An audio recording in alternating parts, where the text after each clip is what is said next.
पटना के बांकीपुर विधानसभा की सीट नितिन नवीन के राज्यसभा जाने के बाद खाली हुई थी। अब इस पर पीके यानी प्रशांत किशोर ने ताल ठोकी है और मतदान के दौरान उनके समर्थकों और भारतीय जनता पार्टी के समर्थकों में लगातार तनातनी रही। कई बार प्रशांत किशोर भी पुलिस से सवाल करते नजर आए। ऐसे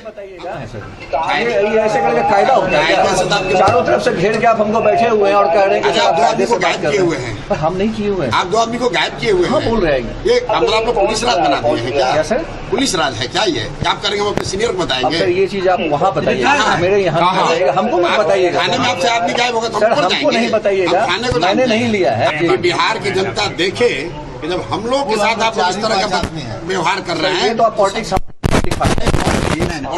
क्यों दिखा रहे हैं सर? क्या करेंगे सर? क्या कर लेंगे? बदली उतार के छोड़ देंगे सर। अरे आप छोड़ देगा तो हम क्या आपसे डर रहे हैं? हम कहाँ डर रहे हैं? बांकीपुर सीट बीजेपी की पारंपरिक सीट रही है, लेकिन इस बार प्रशांत किशोर भी दम दिखा रहे हैं और इस बीच मतदान के दौरान इलाके में कई जगह तनाव देखने को मिला है। बीजेपी ने प्रशांत किशोर के खिलाफ प्रदर्शन भी किया।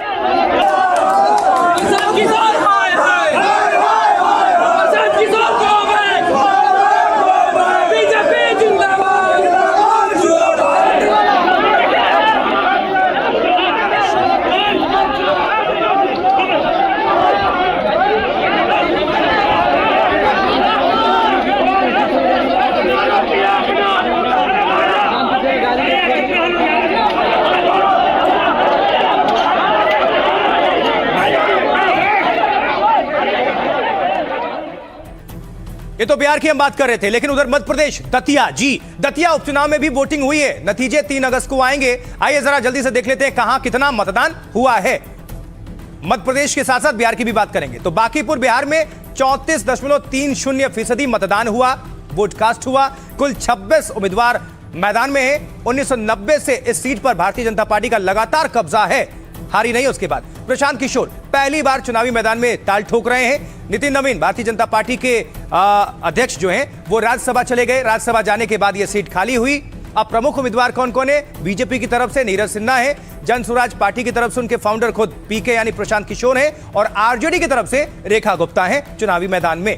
लेकिन उधर मध्य प्रदेश दतिया की अब बात कर लेते हैं तो करीब यहां पर बंपर वोटिंग हुई है। 71.44% मतदान हुआ है दतिया में।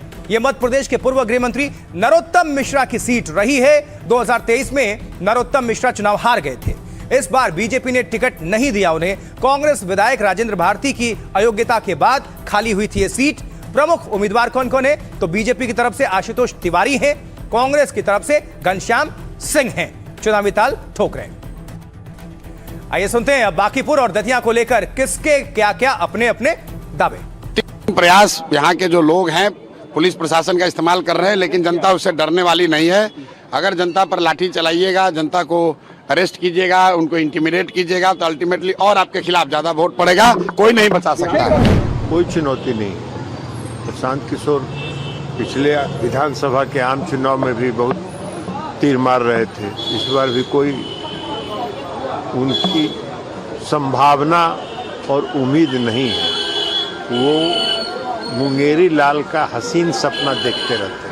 बिहार की धरती ऐसे लोगों को स्वीकार नहीं करती है जो हवाबाजी में विश्वास करते हैं। इस बार उपचुनाव में बीजेपी की बड़ी करारी हार होने जा रही है और हमारी प्रत्याशी राष्ट्रीय जनता दल की रेखा गुप्ता जी भारी मतों से उनकी जीत होने जा रही है।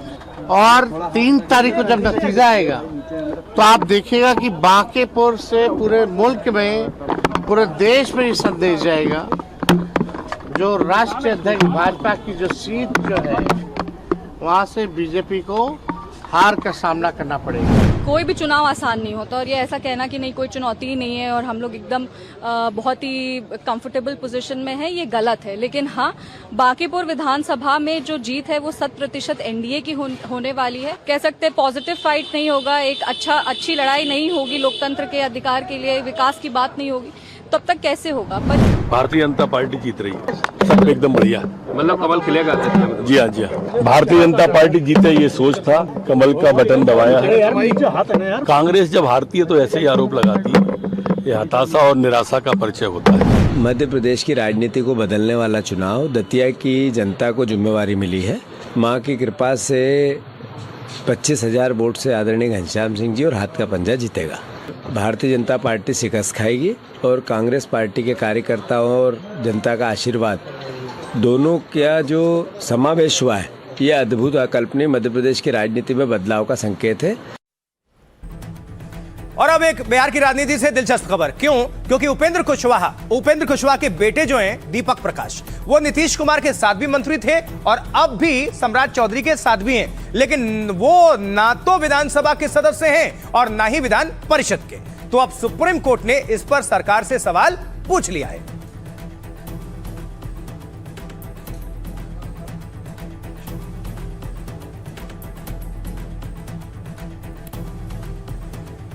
चलिए जरा विस्तार से आपको बता देते हैं कि दीपक प्रकाश कौन है और मामला ये पूरा क्या है, समझते हैं। देखिए, दीपक प्रकाश बिहार सरकार में पंचायती राज मंत्री हैं। वो राष्ट्रीय लोक मोर्चा के अध्यक्ष उपेंद्र कुशवाहा के बेटे हैं, लेकिन वो ना तो विधानसभा के सदस्य हैं और ना ही विधान परिषद के। नियम कहता है कि मंत्री जी को 6 महीने के भीतर विधायक होना जरूरी है। अब सुप्रीम कोर्ट ने उनको लेकर बिहार सरकार से सवाल पूछा है। कोर्ट ने पूछा है कि राज्य सरकार को यह बताना होगा कि यह कैसे हुआ। बिना विधायक बने कोई 6 महीने से ज्यादा मंत्री कैसे रह सकता है। सुप्रीम कोर्ट दीपक प्रकाश की नियुक्ति पर दाखिल पीआईएल पर सुनवाई कर रहा था। सुप्रीम कोर्ट में 1 महीने पहले भी जनहित याचिका पर सुनवाई हुई थी। तब दीपक प्रकाश बिहार सरकार और चुनाव आयोग को नोटिस भेजा गया। दीपक प्रकाश नीतीश कुमार के साथ 4 महीने और 26 दिनों तक मंत्री रहे। नीतीश का जब इस्तीफा हुआ तो उनका कार्यकाल अपने आप खत्म हुआ। इसके बाद अगले 22 दिनों तक उन्होंने कोई भी मंत्री पद नहीं संभाला। अब 7 मई 2026 को सम्राट चौधरी की नई सरकार में वो फिर से मंत्री बना दिए गए। संविधान में लगातार 6 महीने बगैर विधायक मंत्री बने रहने की बात है। याचिकाकर्ता की दलील है कि दीपक 6 महीने से ज्यादा वक्त से मंत्री हैं। वहीं दीपक पहला कार्यकाल 6 महीने से पहले ही खत्म हो गया था उनका। अब सुप्रीम कोर्ट इस मामले की सुनवाई 27 अगस्त को करेगा, लेकिन सवाल पूछा गया सुप्रीम कोर्ट की तरफ से। अब सुनवाते हैं दीपक प्रकाश को लेकर उनकी पार्टी क्या कह रही है, बीजेपी क्या कह रही है और विपक्ष क्या कह रहा है। सुप्रीम कोर्ट में जो विषय विचाराधीन होता है, हमारी पार्टी का स्पष्ट मत है कि वैसे विषयों पर कोर्ट के बाहर कोई टीका टिप्पणी नहीं होनी चाहिए। माननीय न्यायालय का जैसा निर्देश होगा उसका अक्षरतः पालन होगा। संविधान के अनुच्छेद 164(4) के तहत माननीय मंत्री की नियुक्ति हुई थी कैबिनेट के मंत्री की तरह। अब इस अनुच्छेद का क्या इम्प्लीकेशन है, ये माननीय उच्च न्यायालय जिस तरह की भी व्याख्या करता है, जिस तरह का भी आदेश देता है, बिहार की सरकार उस आदेश का अक्षरतः पालन करे। दीपक प्रकाश किस हैसियत से बिहार सरकार के मंत्री के पद पर बने हैं? संविधान की अवमानना, संविधान की अवहेलना बाबत भी मंत्री के पत्र कैसे बना हुआ है? दुर्भाग्य है इस देश का कि उच्चतम न्यायालय की टिप्पणी के बावजूद भी सरकार चुप है। अगर दूसरी होती सरकार तो तांडव चलता कई प्लेटफार्मों पर, लेकिन अभी तो कुछ नहीं कोई बोल रहा भाई। तो इसके पहले भी सुप्रीम कोर्ट ने टिप्पणी की और आज भी की। लज्जा से मरनी चाहिए। यह बात होगी बिहार की और वहां के पॉलिटिकल खबर की। अब आगे बढ़ते हुए आपको लिए चलते हैं कहां? मध्य प्रदेश के धार में, क्योंकि भोजशाला विवाद की खबर आपके सामने रखेंगे। इस परिसर को लेकर हिंदू मुसलमानों के बीच विवाद पुराना है। कोर्ट के आदेश के बाद यहां हिंदू मंगलवार को वाग्देवी की पूजा करते हैं। मुस्लिमों की मांग थी कि उन्हें भी शुक्रवार को नमाज पढ़ने की इजाजत मिले, जैसा कि पहले हुआ करता था।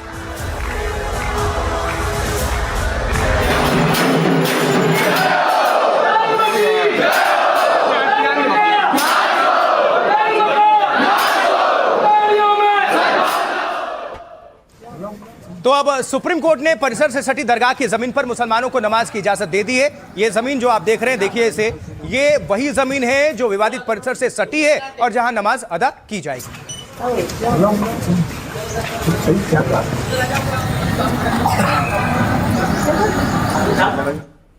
अब समझिए विस्तार से कि ये पूरा मामला क्या है। तो धार के बहुचर्चित भोजशाला मामले में सुप्रीम कोर्ट से बड़ा फैसला आया। कोर्ट ने जुमे की नमाज के लिए मुस्लिम पक्ष को जगह देने के निर्देश जारी किए। दरगाह की भूमि के रूप में चिन्हित ये जगह भोजशाला के बिल्कुल बगल में सटी हुई जमीन है। कोर्ट ने कहा शुक्रवार को दोपहर 1 से 3 तक नमाज की अनुमति दी जा सकती है। यहां पर कोर्ट के अनुसार विवादित परिसर से सटी ये जगह नमाज के लिए उपयुक्त है। कोर्ट ने कहा कि दोनों पक्ष किसी वैकल्पिक स्थान का चयन भी कर सकते हैं। मुस्लिमों ने मांग की थी कि जो भी जमीन मिले वहां से मस्जिद साफ दिखाई दे। इस मांग के बाद कोर्ट ने गूगल मैप के जरिए परिसर की भौगोलिक स्थिति का जायजा लिया। तब जाकर कोर्ट ने दरगाह भूमि को सबसे व्यवहारिक समाधान माना। सुनवाई के दौरान एमपी सरकार ने अधिकारों की लड़ाई में ना पड़ने की दलील पेश की और कहा कि उसका मुख्य ध्यान सिर्फ कानून व्यवस्था संभालने पर है, यानी लॉ एंड ऑर्डर। अब इस पर सुप्रीम कोर्ट ने राज्य सरकार को उसकी जिम्मेदारी याद दिलाई। कोर्ट ने कहा कि धार्मिक अधिकारों की रक्षा करना भी राज्य का दायित्व है, कर्तव्य है। कोर्ट ने कहा धार्मिक अधिकारों की रक्षा करना राज्य का दायित्व है, ये आपको हमने बता दिया। अब सुनवा देंगे कि इस पर कांग्रेस क्या कह रही है, सुनते हैं सबके बयान। जब तक फाइनल ऑर्डर नहीं आता तो हमें कैंपस के सामने जो लगी हुई जगह वो दे दी जाए। जो अभी ऑर्डर, क्योंकि अभी इमीडिएटली सुप्रीम कोर्ट ने ऑर्डर पास करा, रिटर्न ऑर्डर आने में टाइम लगेगा, लेकिन जो वकीलों ने मुझे अभी बताया कि जो हमने येलो डिमार्केशन करके दिया था, उन्होंने उस जगह को लोकेट करके कहा है कि इस जगह पर कल नमाज पढ़ा दी जाए। ये तो एक टेम्पररी फेस है। अभी सुप्रीम कोर्ट ने कहा कि जब तक फाइनल डिसीजन नहीं आता तब तक नमाज वहां प्रारंभ की जाएगी, जो नमाज रुक गई थी। तो उस लड़ाई को हम लोगों को निकालना था। आगे बढ़ते हुए अब बात सावन के पवित्र महीने की। जी हां, तो सावन महीने की शुरुआत हो चुकी है और हर तरफ बोल बम का नारा, जयकारा ही सुनने को मिल रहा है। देखते हैं कुछ तस्वीरें कांवड़ियों की भी। अब सबसे पहले आपको काशी विश्वनाथ के दरबार में लिए चलते हैं, जहां मुख्यमंत्री योगी आदित्यनाथ ने महादेव की पूजा अर्चना की है। सुनिए जरा मंत्रोच्चार।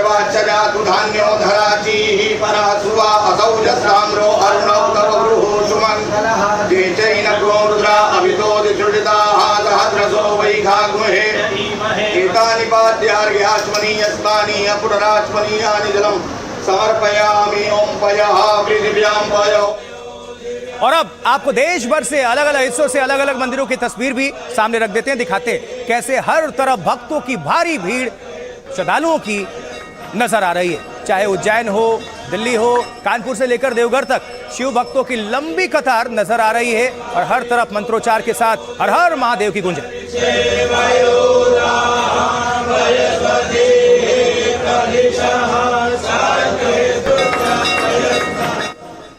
और आज से इसी के साथ कांवड़ यात्रा भी शुरू हो चुकी है। लग्जरी स्पोर्ट्स कार में भी शिव की कांवड़ निकली है। जरा ये देखिए तस्वीर।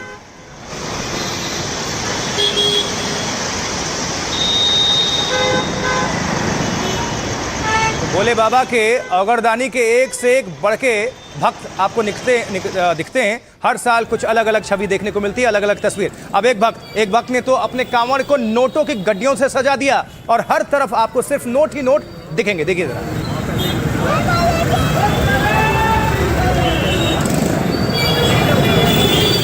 और इसके लिए लेकिन सुरक्षा व्यवस्था भी चाक चौबंद है।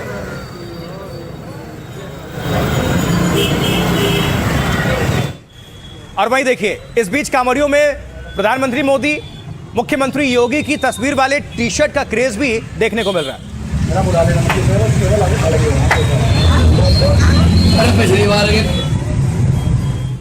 तो उत्तर प्रदेश में इस वक्त सुरक्षा व्यवस्था चाक चौबंद है। कांवड़ के मद्देनजर हापुड़ में तो कांवड़ मार्ग की ड्रोन से मॉनिटरिंग की जा रही है।